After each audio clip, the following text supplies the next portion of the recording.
I envisioned in creating The Buddha is Still Teaching, a book that took the most illuminated, most poetic, most profound, or most accessible of the teachings of all the best teachers alive or recently alive on the earth, as if they were speaking the words of the Buddha themselves, which they are.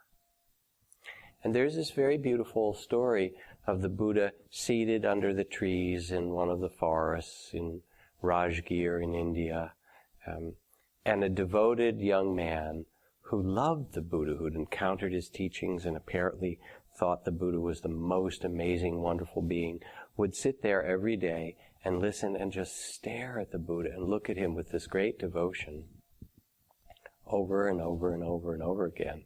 But that's all he did, was sit with devotion. Finally, one day, the Buddha looked at this young man, as the story is told, and said, "You're looking at the Buddha and you don't see me. You just see this outer form, this physical body. To see the Buddha, you have to see the Dharma. One who sees the Dharma, which means the teachings or the truth, who understands what I've realized in themselves, that is to see the Buddha."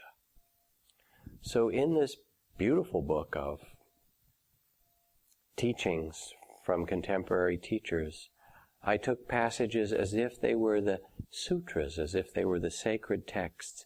Suzuki Roshi's Zen Mind, Beginner's Mind, that beautiful page that inspired 40 years of Zen practitioners. Thich Nhat Hanh's poem, Please Call Me by My True Name, Remember Who I Really Am.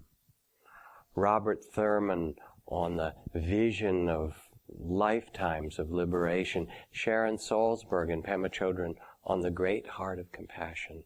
The sweetest words and the kind of key that unlocks and opens the door of loving kindness and compassion.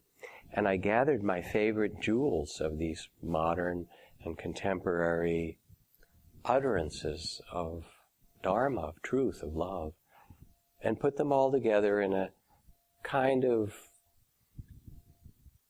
river of teachings that begins with presence and then opens the heart and leads to how to find your way through difficulties and culminates in liberation and embodiment in the world through this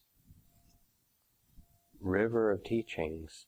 And now you who are listening can pick up this book and drink from Sharon Salzberg and Pema Chödrön and Suzuki Roshi and Ajahn Chah and Thich Nhat Hanh, and let that river pour through your own consciousness in your own heart and awaken.